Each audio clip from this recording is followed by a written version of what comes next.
सूर्यदेव की पौराणिक कथा। एक था राजा और एक थी रानी। उनके पास सिपाही, घोड़े, दास दासियां, धन दौलत सब कुछ था। सिर्फ उन्हें संतान नहीं थी। इसी कारण राजा रानी बहुत ही दुखी रहते थे। संतान प्राप्ति के लिए उन्होंने हर तरह का दान धर्म, धार्मिक अनुष्ठान, जप मंत्र, व्रत, पूजा पाठ किए, लेकिन कोई फायदा नहीं हुआ। अब राजा रानी दोनों ही बुढ़ापे की ओर बढ़ते गए। बुढ़ापे की ओर बढ़ते गए तो होता क्या है कि दोनों गहन सोच में पड़ गए। अब हमारे इतने बड़े राज्य का क्या होगा? कौन बनेगा इस राज्य का वारिस? कौन लेगा प्रजा की जिम्मेदारी? राजा रानी दिन रात इसी चिंता में घुलने लगे। उन्हें खाने पीने की भी सुध न रही। तो एक सुबह होता क्या है कि राजा के दरबार में एक साधु आता है। तो दासी रानी को इत्तला करती है। तब वे दासी से कहती है, ये मेरा अंतिम दान धर्म है। इसके बाद मैं अपने हाथों से कोई भी दान धर्म नहीं करूंगी। रानी चावल भरा साज हाथ में लेकर बाहर आती है और साधु की झोली में भिक्षा डालने के लिए आगे बढ़ती है। तो उसके चेहरे पर छाई उदासी साधु की दृष्टि में आ जाती है और वे उससे पूछता है, रानी साहबा क्या हुआ है? आप इतनी उदास क्यों है? तब रानी साधु को सारी हकीकत बताती है और सिसकने लगती है। उस पर वह साधु कुछ पल गंभीर हो जाता है और कहता है, रानी साहबा चिंता मत करना, आपकी संतान की इच्छा पूरी हो जाएगी। आपकी कोख से एक पुत्र जन्म लेगा। मात्र वह 14 साल तक ही आप लोगों को मिलेगा। उसके आगे वह इस मृत्यु लोक में नहीं रह पाएगा। इससे बढ़कर आपको कुछ देना मेरे लिए संभव नहीं। अपनी बात पूरी करते उसने अपनी झोली में हाथ डाला, थोड़ी सी भभूत निकालकर रानी को दी और कहा, आप और महाराज दोनों इसे बांटकर ग्रहण करना, तुम्हें जल्दी ही पुत्र की प्राप्ति होगी। इतना कहकर साधु अपनी राह चला गया। उसके जाने के बाद रानी सोचने लगी, 14 साल तो 14 साल ही सही, उतने समय के लिए हमें पुत्र मिलेगा, ये काफी है। उतने साल तक मैं उसे जी जान से बड़ा करूंगी, उसे ढेर सारा लाड़ प्यार करूंगी, अपनी संतान की मुराद पूरी करूंगी। उस रात अपना सारा राजकाज खत्म करके राजा जब रानी के महल में गए तो रानी ने क्या किया कि राजा को सारी बात बताई और साधु की दी भभूत राजा को दिखाकर बोली, साधु महाराज ने ये भभूत हम दोनों को ग्रहण करने के लिए कहा है। तो राजा बोले, इतना दान धर्म किया, जप तप किया, कोई फल नहीं मिला। अब इस भभूत से हमें संतान प्राप्ति होगी क्या? उस पर रानी बोली, जब इतना सब कुछ किया तो अब ये भी सही, खामखा उस साधु के क्रोध को क्यों बुलावा दे। राजा को अब किसी पर विश्वास नहीं था, लेकिन पत्नी को दुख न पहुंचे इसलिए वह राजी हो गया। राजा राजी हो गया तो फिर क्या होता है कि राजा रानी दोनों नहाते धोते हैं, फिर अपने भगवान का नाम स्मरण करते हैं, अपने पुरखों को स्मरण करते हैं और उस साधु महाराज का नाम स्मरण करके वे भभूत बांटकर दोनों खाते हैं। उसके बाद दोनों निश्चिंत होकर सो जाते हैं। तो कुछ दिन गुजर जाते हैं और साधु द्वारा कहे अनुसार रानी गर्भवती हो जाती है। उस पर राजा रानी दोनों की खुशी गगन में नहीं समाती। राजा रानी से बोला, महारानी सचमुच साधु महाराज की कृपा हो गई। तो 9 माह 9 दिन और 9 घंटे पूरे होकर रानी ने एक सुंदर गोरे पुत्र को जन्म दिया। राजा ने बड़ी धूमधाम से पुत्र का नामकरण संस्कार किया। सारे राज्य में 8 दिन तक अन्न संतर्पण रखा, उत्सव मनाया गया। अब पुत्र की कुंडली देखने के लिए राज्य के सबसे विद्वान पंडित जी को बुलवाया। तो कुंडली देखकर पंडित जी बड़े चिंतित हो गए और कहने लगे, महाराज हमारा राजपुत्र सिर्फ 14 साल तक हमारे पास रहेगा। राजा को इस बात की भनक थी, रानी को भी साधु महाराज की बात याद थी। दोनों चुप रह जाते हैं। उसके बाद राजा और रानी बड़े लाड़ प्यार से बेटे की परवरिश करते हैं, उसकी हर ख्वाहिश को पूरा करते हैं। थोड़े समय के लिए ही सही, भगवान ने संतान की अपनी मुराद पूरी कर दी, इसी से वे समाधान मानते हैं। राजपुत्र दिन प्रतिदिन बड़ा होता है। जब वे 7 साल का हो जाता है तो राजा एक अच्छे गुरु की नियुक्ति करके उसे पढ़ाई लिखाई, राजशास्त्र, शस्त्र विद्या, घुड़सवारी इत्यादि 12 विद्याओं का शिक्षण देते हैं। जब वह सब शस्त्र विद्या में पारंगत हो जाता है और 12 साल की उम्र का हो जाता है, तब एक अच्छी सी राजकन्या को खोजकर उसकी शादी कर देते हैं। तो 2 साल और बीत जाते हैं। बेटा 14 साल का हो जाता है। एक दिन राजपुत्र राजा से बोलता है, पिताजी, मैं अपना सारा राज्य घूमकर देखना चाहता हूँ। आज तक मैंने सिर्फ इस राजवाड़े के अतिरिक्त कुछ नहीं देखा है। बेटे की बात सुनकर राजा चिंतित हो जाता है, क्योंकि पुत्र का 14वां साल शुरू हुआ था। अब कोई अनहोनी होने का वक्त नजदीक आ पहुंचा था। लेकिन राजा ये सब बातें पुत्र को बता नहीं सकता था। वह क्या करता है कि चेहरे पर खुशी लाकर बेटे से कहता है, हाँ हाँ, जरूर जाओ बेटा, तुम्हें अपना सारा राज्य घूमकर देखना चाहिए। कहाँ क्या है ये सब जानना चाहिए। कल मेरे बाद तुम्ही को तो राजा बनना है। मात्र एक बात का ध्यान रखें, तुम जहाँ जा रहे हो, क्या कर रहे हो, ये बात अपनी पत्नी को नहीं बताना। पुत्र कहता है, ठीक है पिताजी, आपने जो कहा है मैं वैसा ही करूंगा। तो होता क्या है कि राजपुत्र दिन भर अपनी पत्नी के साथ मौज मस्ती करता है, खुशियां मनाता है और रात को ठीक 12 बजे बिस्तर से उठकर बाहर चला जाता है। फिर पौ फटने से पहले वापस अपने महल में आकर सो जाता है। ऐसे बहुत दिनों तक चलता रहा। अब पुत्र का 14वां साल खत्म होने में कुछ दिन ही बाकी रहते हैं। इतने में क्या होता है कि उसकी पत्नी यानी छोटी रानी रात में जाग जाती है। वे देखती है कि बिस्तर पर राजपुत्र नहीं है। ये महल में सब जगह देखती है तो राजपुत्र कहीं भी नजर नहीं आता। तो वे क्या करेगी, किससे कहेगी? वे चुपचाप रहती है। फिर भोर होने पर वे देखती है कि उसका पत्नी अपनी जगह पर ही सोया हुआ है। वे पति से कुछ नहीं पूछती। लेकिन दूसरी रात भी वैसे ही होता है, तीसरी रात, चौथी रात, ऐसे बहुत दिन तक चलता है। रानी बहुत ही चिंतित हो जाती है। पति रात को जाता कहाँ है, किससे मिलने जाता है? उसको मन में ढेर सारे सवाल उठते हैं, लेकिन उसे पूछने में उसे डर लगता है। शायद पति गुस्सा कर बैठे। सास ससुर से पूछने के बारे में सोचा तो उसकी कुल मर्यादा बीच में आ जाती है। तो इस तरह मन ही मन वे कुढ़ती रहती है। इस हालत में उसे खाने पीने में भी दिलचस्पी नहीं होती। वे दुबली पतली हो जाती है। तो उस राज्य में फूल बेचने वाली एक बूढ़ी मालिन थी। वे हमेशा छोटी रानी को फूल देने के लिए उसके महल में आती थी। उस बुढ़िया का ध्यान छोटी रानी पर जाता है। ये उससे पूछती है, बेटी, तुम्हें किस बात का दुख है? तुम इस तरह सूख कर कांटा क्यों बनी हो? उस पर रानी कहती है, क्या बताऊं तुम्हें अम्मा, तुम्हारा राजपुत्र हर रात बिस्तर पर से उठकर कहीं चला जाता है और सुबह भोर होते ही वापस आकर सो जाता है। वे कहाँ जाता है? प्रेमिका से मिलने जाता है क्या? ये सोच सोचकर मैं अन्न जल ग्रहण नहीं कर पाती और सूख सूख कर इस तरह कांटा बन गई हूँ। बुढ़िया सब बात सुनकर उसे एक उपाय बताती है। तो बेटी ऐसा करना, आज रात तुम सोना मत, उसके पीछे जाकर देखना कि वे कहाँ जाता है, क्या करता है। उसकी अच्छी तरह से पहरेदारी करना। पर मुझे नींद आ गई तो? तुम्हें नींद ना आए इसलिए एक काम करना, अपने बाएं हाथ की उंगली में एक जख्म करना, उस पर थोड़ी सी मिर्च छिड़कना। उससे तुम्हें बड़ी जलन होगी और उस पीड़ा से तुम्हें रात भर नींद भी नहीं आएगी। रानी बुढ़िया के कहे अनुसार ही करती है। उंगली की जलन से उसे बड़ी देर तक नींद नहीं आती, लेकिन बाद में वे सो जाती है। दूसरे दिन सुबह बुढ़िया फूल लेकर उसके महल में पहुंचती है और पूछती है, क्या हुआ बेटी, देख पाई क्या पति कहाँ जाता है? रानी कहती है, नहीं अम्मा, पहले कुछ समय जलन के कारण मुझे नींद नहीं आई, पर कुछ देर के पश्चात मैं तो सो गई। बुढ़िया कहती है, कोई बात नहीं, आज तुम उंगली पर पहले से थोड़ा बड़ा जख्म करना और ज्यादा मिर्च लगाना।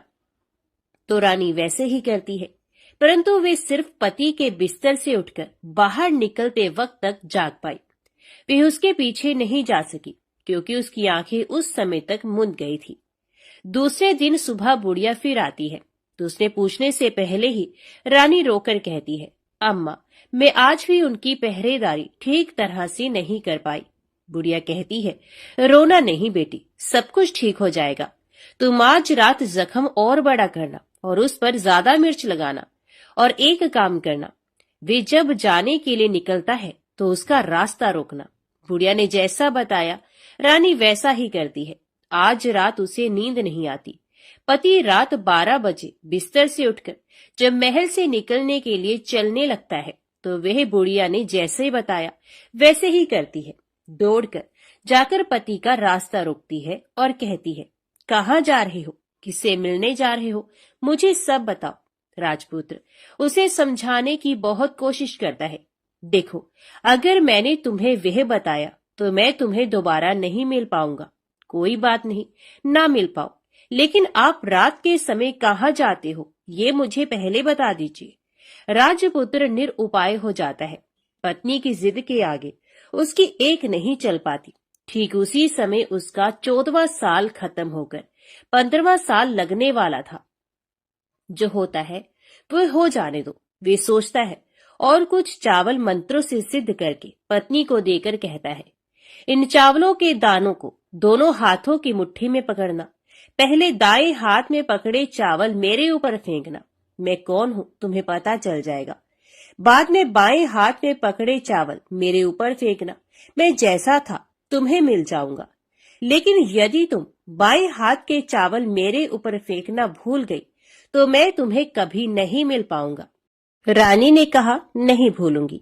रानी बड़े आत्मविश्वास के साथ कहकर दाएं हाथ में पकड़े चावल पति के ऊपर फेंक देती है तो राजपुत्र एकदम एक विशाल घोड़ा बन जाता है। एकदम उम्दा, सफेद, गर्दन पर लंबी आयाल। देखते ही देखते वे तेजी से दौड़ने लगता है। रानी उस घोड़े को एकदम भौचक्की होकर देखने लगती है और पति ने बाएं हाथ के चावल फेंकने की जो बात कही थी वे भूल जाती है। उसकी आंखों के सामने घोड़ा महल से बाहर निकलकर चला जाता है। घोड़ा जो महल से बाहर जाता है तो वापस नहीं आता। अब रानी को बड़ा पश्चाताप होता है। वे स्वयं को कोसने लगती है, लेकिन अब उसका कोई फायदा नहीं होने वाला था। राजपुत्र अब वापस नहीं आने वाला था। सुबह होते ही महाराजा महारानी को सब बात पता चलती है। उन्हें बहुत दुख होता है। वे बिस्तर पकड़ते हैं और राह देखते हैं कि एक दिन उनका बेटा वापस आ जाए। इस तरह 1 महीना गुजर जाता है, 2 महीने गुजरते हैं, 3 महीने गुजर जाते हैं, आखिर 6 महीने पूरे होते हैं। राजपुत्र का कोई अता पता नहीं लगता। प्रधान राजपुत्र को ढूंढने के लिए राज्य के गांव-गांव सिपाही भेजता है, लेकिन उन्हें कोई सफलता नहीं मिलती। इधर रानी अपनी हठ के कारण पति गायब हो गया ये सोचकर स्वयं को मन ही मन कोसती है और प्रण लेती है कि कुछ भी करके पति को ढूंढ के लाएगी और उसे वापस घर लेकर आएगी।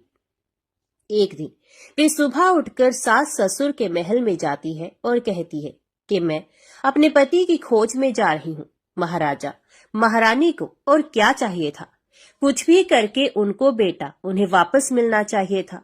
वे बहू को जाने की अनुमति देकर कहने लगे, बेटी तुम्हें जो चाहे वो करो, जहाँ जाना है वहाँ जाओ, लेकिन हमारे बेटे को वापस लेकर आओ, भगवान तुम्हें कामयाबी दे। अब रानी क्या करती है कि अपना शाही वेश बदलकर एक सेठानी बन जाती है। कुछ दास दासियों को, कुछ नौकरों को साथ में लिया, कुछ सामान साथ लिया और राज्य की सीमा पर जाकर वहाँ एक भोजनालय खोल दिया। वहाँ आने वाले सब यात्रियों को खाना मुफ्त में देने लगी। मात्र एक शर्त रखी कि खाने वाले को उसकी देखी कोई अजीब चीज उसकी मालकिन को यानी राजकन्या को बतानी पड़ेगी। तो वहाँ आने वाला हर नागरिक अपनी तरफ से मैंने ये देखा, मैंने वह देखा, ये कहकर वहाँ से मुफ्त खाना खाकर जाता था। परंतु रानी को जो बात चाहिए थी वे अब तक नहीं मिली थी। ऐसे ही कुछ दिन और बीत गए तो इधर क्या होता है कि रानी के महल फूल लेकर जाने वाली बुढ़िया के एक बेटा और बहू थे। उनका एक छोटा बेटा था, यानी बुढ़िया का एक पोता था। तो बेटा और बहू सुबह काम के लिए निकलते थे तो पोते को संभालने की जिम्मेदारी बुढ़िया पर रहती थी। बुढ़िया दिन भर पोते को संभालती थी। एक दिन होता क्या है कि बुढ़िया को पान खाने की आदत थी, तो पान लगाने के लिए चूना चाहिए था। वे उसे तैयार करने के लिए सीपियां लेकर आई। इन सीपियों को भूनने के लिए गोबर के कंडे चाहिए थे। कंडे इकट्ठा करने के लिए वे बांस की टोकरी लेकर चरवाहे के मैदान में गई। वहां बहुत सारे कंडे थे। उन्हें जमा करते करते उसे घर आने में अंधेरा हो गया। इस ओर शाम होते ही काम से वापस बेटा बहू घर पहुंचे तो देखा कि बच्चा घर पर अकेला है और रो रहा है। वे दोनों गुस्से से लाल पीले हो गए। इतने में बुढ़िया घर आ गई। बेटा ने पूछा, पोते को घर अकेला छोड़कर कहाँ गई थी? बुढ़िया बताने लगी कि मैं गोबर के कंडे इकट्ठे करने गई थी। इस पर बेटा बोला, दोबारा बच्चे को अकेला घर पर छोड़कर यदि कहीं गई तो मैं तुम्हें बहुत पीटूंगा। बुढ़िया कहने लगी, नहीं बेटा, फिर कभी ऐसा नहीं करूंगी। लेकिन दूसरे ही दिन बुढ़िया ये बात फिर से भूल गई और फिर चरवाहे के मैदान पर कंडे इकट्ठा करने चली गई। शाम को जब बेटा बहू काम से वापस लौटे तो देखती हैं कि बच्चा घर पर अकेला है और रो रहा है। अब उसके बेटे की सहन शक्ति खत्म होने लगी और बुढ़िया के वापस आने पर उसे घर से निकाल दिया। बुढ़िया रात भर घर के बाहर अंधेरे में बैठी रही और सुबह होते ही हाथ में टोकरी लेकर कंडे इकट्ठा करने के लिए निकल गई। उस दिन उस पर कंडे इकट्ठे करने का मानो पागलपन सवार था। कंडे इकट्ठे करते करते कब अंधेरा छा गया उसे मालूम ही नहीं चला। उसे जब ध्यान आया तो गांव का रास्ता भी ठीक तरह से दिखाई नहीं दे रहा था। वे अंधेरे में आंखें फाड़कर देखती देखती किसी तरह आगे निकल पड़ी तो होता क्या है कि एक कपिला गाय छन छन की आवाज करती, गले की घंटी बजाती ठुमक कर उस मैदान पर गई। उसे देखकर बुढ़िया सोचने लगी कि इस गाय के पीछे पीछे जाऊंगी तो गांव तक पहुंच जाऊंगी। तो बुढ़िया उसके पीछे पीछे जाने लगी। वे गाय क्या करती है कि उस मैदान से लेकर एक एक करके 6 मैदान पार करती है। आखिर में वे 7वें मैदान तक पहुंचती है तो वहां क्या होता है कि उस मैदान पर एक बड़ा सा पत्थर है। गाय जाकर उस पत्थर को अपना सींग मारती है। सींग मारा तो वे पत्थर दूर हट गया और पाताल में नीचे जाने की सीढ़ियां दिखाई देने लगी। तब वे गाय उन सीढ़ियों से नीचे जाने लगी। बुढ़िया वे सब देखती रही और झट जाकर गाय की पूंछ को पकड़ लिया। पूंछ पकड़कर वे गाय के साथ नीचे पाताल में पहुंच गए। पाताल में पहुंचते ही तुरंत गाय की पूंछ छोड़ दी और इधर उधर देखने लगी। वहीं से बुढ़िया ने देखा कि पाताल में सब जगह जगमगाहट है, दिया दीप जलते हैं और तेज रोशनी गाय के ऊपर पड़ती है और वहां अद्भुत घटनाएं घटने लगी। गाय के नीचे जाते ही उसके गले में अपने आप सांकल पड़ गई और छमछम करके कोई दुधाड़ी में गाय का दूध दुहाने लगी। लेकिन जो कोई भी ये कर रहा था वे मात्र दिखाई नहीं दे रहा। बुढ़िया बहुत घबरा गई, कहाँ आकर फंस गई वे सोचने लगी और यहाँ वहां छिपने के लिए जगह ढूंढने लगी। लेकिन उसे कहीं भी जगह नहीं मिली। हर जगह उजाला ही उजाला था। तो वे यूं एक कोने में खड़ी रह गई और जो कुछ सामने हो रहा था उसे चुपचाप देखने लगी। कुछ पल के बाद वहां झट से एक उम्दा सफेद घोड़ा आया। वहां 2 कुंड थे। उसमें से एक कुंड में उस घोड़े ने छलांग लगाई और ऊपर आ गया। अब उसे राजपुत्र का रूप प्राप्त हो गया। राजपुत्र बनने के बाद उसने दूसरे कुंड के पानी में स्नान किया। वहां रखे गए नए कपड़े पहने। नजदीक ही एक सुंदर पलंग था, उस पर आकर वे बैठ गया। उसके सामने अपने आप 5 पकवानों की थाली आ गई। दूध की एक प्याली आ गई, पान सुपारी आ गई। उसके सामने एक दिया जलता रहा। राजपुत्र ने खाना खाया, दूध पिया, पान सुपारी खाया और बिस्तर पर लेट जाने से पहले सूर्यदेव का स्मरण करके सामने जलते दिए से पूछा, दिए दिए दीपंकर, मेरे माता पिता क्या कर रहे हैं? दिया बताने लगा, बेटे के शोक में डूबे हैं। राजपुत्र ने पूछा, राज्य कौन संभाल रहा है? तो दिया बोला, राज्य प्रधान संभालता है। राजपुत्र ने पूछा, मेरी पत्नी क्या करती है? तो दिए ने कहा, उसने चौराहे पर भोजनालय शुरू किया है और आते जाते लोगों से वे नई खबर के बारे में पूछती है। दिए के ये कहते ही राजपुत्र कहते हैं, ठीक है। उसके बाद वे सो गया। बुढ़िया कोने में खड़ी रहकर ये सब देखती रही। ऐसी अद्भुत घटना उसने जिंदगी में पहली बार देखी थी। उसे अंदर ही अंदर चुलबुलाहट होने लगी। वे अपनी भूख प्यास भूल गई और आगे क्या होता है कि वे बेचैनी से सब कुछ देखने लगती है। लेकिन उसके बाद और कुछ घटनाएं नहीं घटती। रात गुजर गई और सुबह हो गई। सुबह होने पर पलंग पर सोया राजपुत्र उठा और फिर से पहले वाले कुंड में छलांग लगाई। तो अब वे फिर से घोड़ा बनकर कुंड से बाहर आ गया। बाहर आते ही वे तेजी से उस पाताल नगरी से बाहर निकल गया।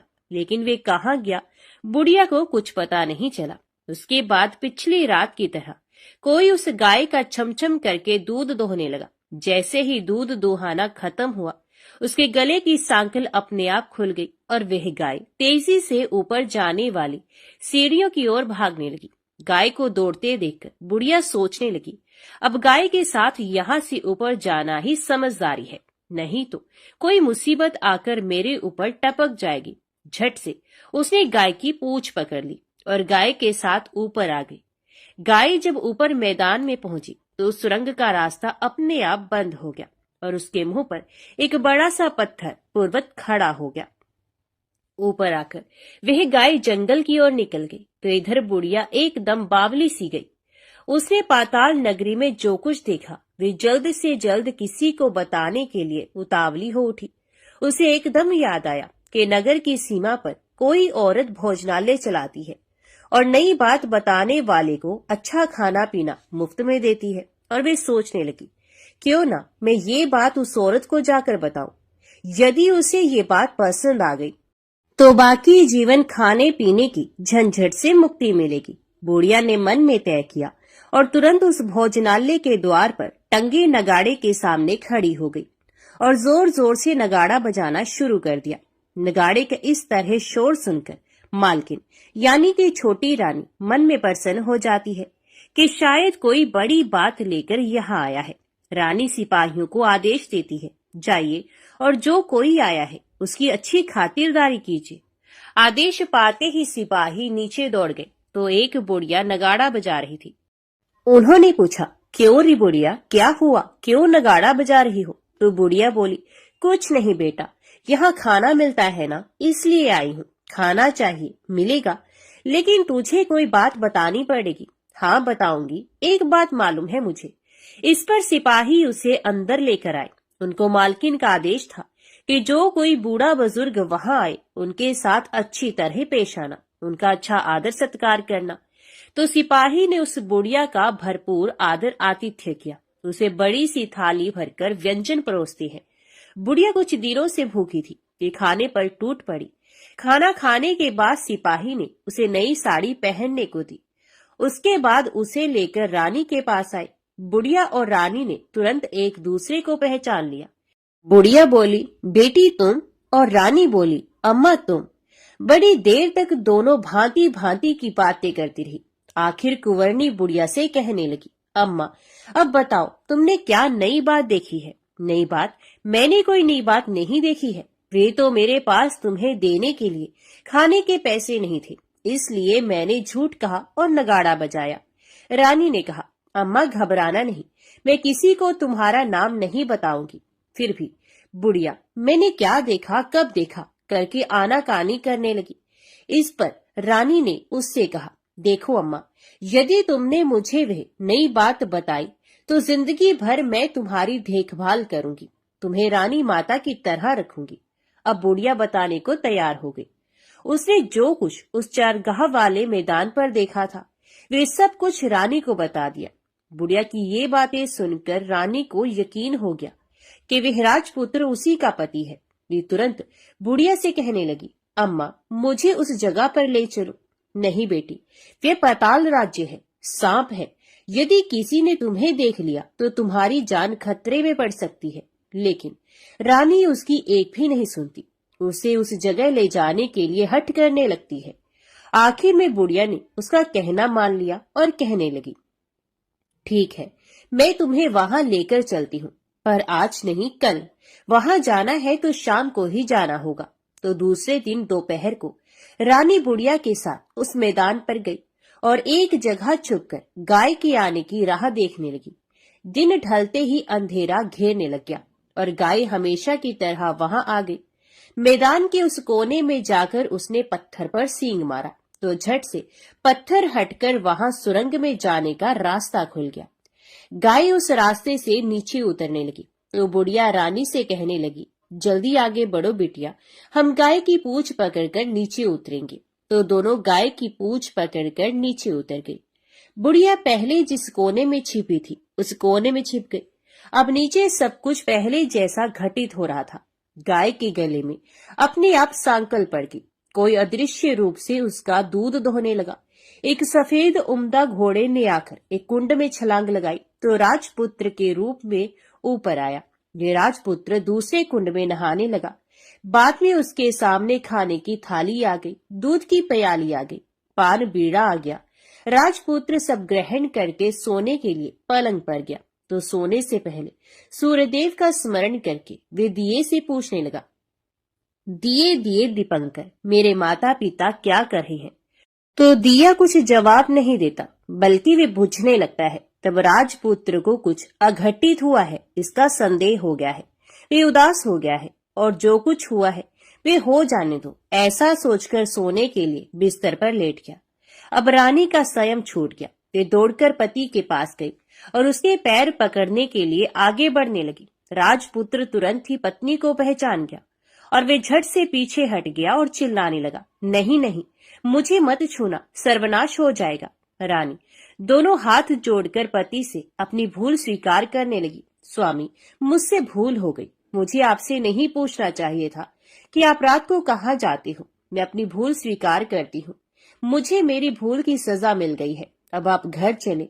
आपके वियोग में आपके माता पिता ने बिस्तर पकड़ लिया है। आपकी प्रजा भी बहुत दुखी है। उस पर राजपुत्र कहने लगा, वही तो, एक बार तुम गलती कर बैठी हो, अब दोबारा मत करना, नहीं तो अब मैं तुम्हें जो दिख रहा हूँ वे भी नहीं दिखूंगा। रानी अब विलाप करने लगी, जोर जोर से जमीन पर सर पटकने लगी। राजपुत्र के मन में उसके प्रति दया उत्पन्न हो गई और वे उससे कहने लगा, यदि तुम मुझे पाना चाहती हो तो तुम्हें एक काम करना होगा। काम कठिन है लेकिन वे तुम्हें अकेला करना होगा। कहो स्वामी, कितना भी कठिन काम हो मैं वे पूर्ण करूंगी। तो रानी कहने लगी। इस पर राजपुत्र ने उसे बताया, इस पाताल से ऊपर जाते ही तुम्हें एक घना जंगल नजर आएगा। ऐसे 6 जंगल पार करने के पश्चात 7वां जंगल मिलेगा। वे जंगल सबसे घना है। उस जंगल में बीचों बीच एक पीपल का पेड़ है। उसके आसपास की जगह पत्ते, फंदे, जटाएं, कांटे इत्यादि से ढक चुकी है। वहां बाघ, शेर, भालू, सांप सभी धमा चौकड़ी बैठती है। तुम्हें उन सबको भगाकर वे जगह साफ करनी है। उसकी गोबर से लिताई करके पवित्र बनाना है। रंगोली से सजाना है। उसके बाद वहां धूप, कपूर, अगरबत्ती जलानी है। फूल, कुमकुम से पेड़ के तने की पूजा करनी है। दूध, दही से बने चावल का भोग चढ़ाना है। ये सब तुम्हें दोपहर को 12 बजने के पहले करना है। 12 बजने के समय तुम्हें उस जगह पर बैठकर सूर्य भगवान का ध्यान करना है। ठीक 12 बजे सूर्य भगवान का रथ वहां उतरेगा।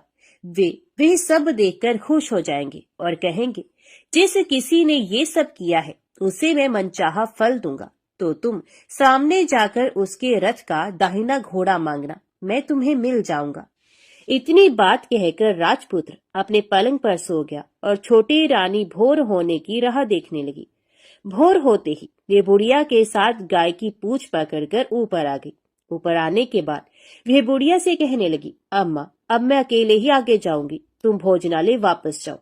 वे जंगल में जाकर राजपुत्र की बताई जगह ढूंढने लगी और स्वयं आरी से वह जगह साफ कर दी।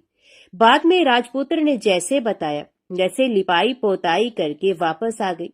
दूसरे दिन पो फटने से पहले उठी और जंगल में उस जगह पहुंची। वहां जाकर इत्र, गुलाब का पानी छिड़कर वे जगह सुगंधित की।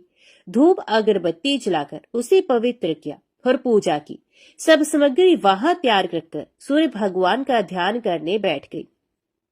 जैसा कि पति ने बताया था, दोपहर को ठीक 12 बजे सूर्य भगवान का रथ उस पीपल के पेड़ पर आकर रुका है। सूर्य भगवान ने जब रथ से नीचे देखा तो सुगंधित वातावरण देखकर वे बहुत प्रसन्न हुए। फिर वे बोले, जिस किसी ने ये काम किया है वे यहाँ आकर आज मुझसे कुछ भी मांगे, मैं उसे दे दूंगा। रानी ने जब ये शब्द सुने तो बिना समय गवाए दौड़कर उनके सामने आ गई और उनको साष्टांग नमस्कार करके बोली, हे भगवान, वे मैं ही हूँ, मैंने ही जगह साफ की है। अच्छा, तो तुम्हें जो चाहिए वे मांगो। तो रानी बोली, भगवान, मुझे मुझे आपके रथ का दाहिना घोड़ा चाहिए। तो सूर्य भगवान बोले, नहीं नहीं, मैं तुम्हें और कुछ भी दे सकता हूँ, लेकिन ये घोड़ा नहीं दे सकता। मेरे रथ के 12 घोड़े हैं, तुम चाहो तो कोई और घोड़ा मांग लो, लेकिन ये दाहिना घोड़ा नहीं, वे मैं नहीं दे सकता। छोटी रानी ने एक नहीं सुनी। वे सूर्य देव से एक ही बात कह रही थी, वही दाहिना घोड़ा दे दीजिए, नहीं तो मैं आपके पैरों में गिरकर अपनी जान दे दूंगी। अब सूर्य देव धर्म संकट में पड़ गए। उन्होंने वचन दे दिया था, अब अपने वचन से पलट भी नहीं सकते थे। ठीक है, दे दिया तुम्हें घोड़ा, सूर्यदेव ने कहा। फिर एक बात और भी कही, देखो, मैंने तुम्हें घोड़ा तो दिया है, लेकिन वे तुम्हें यहाँ नहीं मिलेगा, तुम्हें उसे पाताल में जाकर लाना होगा।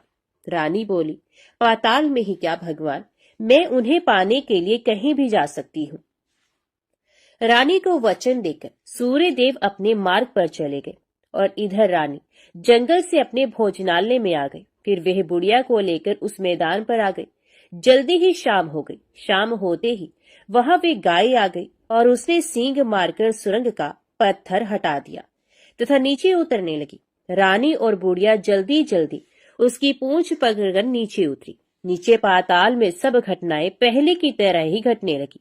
घोड़े का एक कुंड में नहाकर राजपुत्र बन जाना, नहा धोकर पलंग पर जाकर बैठना, तो उसे खाने की थाली, दूध की प्याली आना, पान बीड़ा आना। लेकिन आज एक बात नहीं घटी। आज 2-2 थाली, 2-2 दूध की प्याली, 2-2 पान बीड़े उसके सामने आए। ये कुछ नहीं बोला।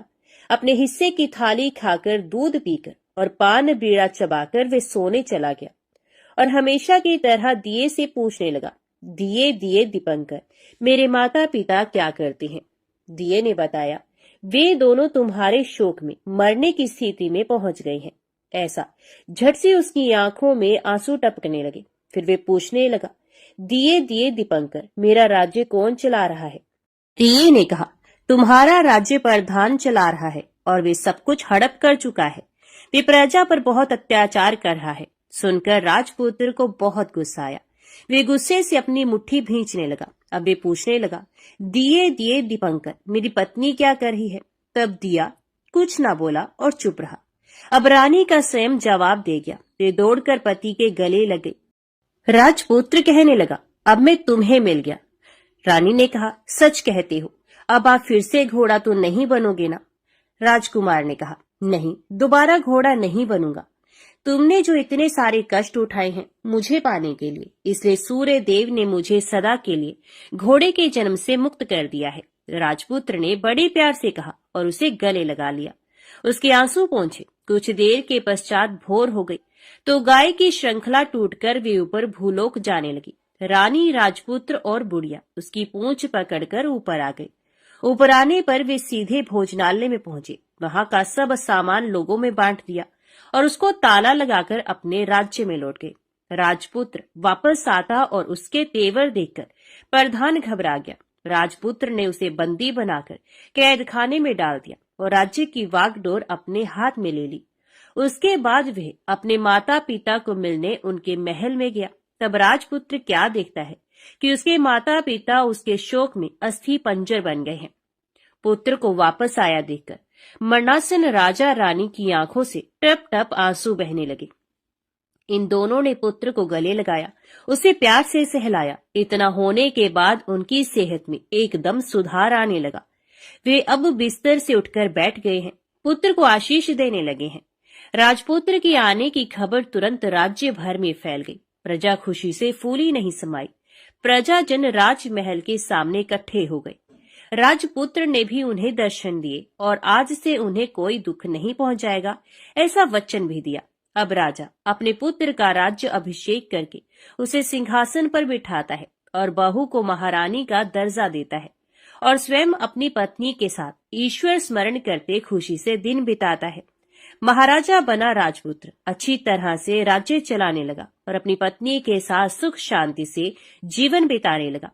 उस बुढ़िया को रानी ने अपने पास ही रख लिया, उसकी अच्छी तरह से देखभाल करने लगी। बुढ़िया और उसके बुढ़ापे के दिन खुशी से गुजरने लगे। तो सब प्रेम से बोलो, सूर्य नारायण भगवान की जय।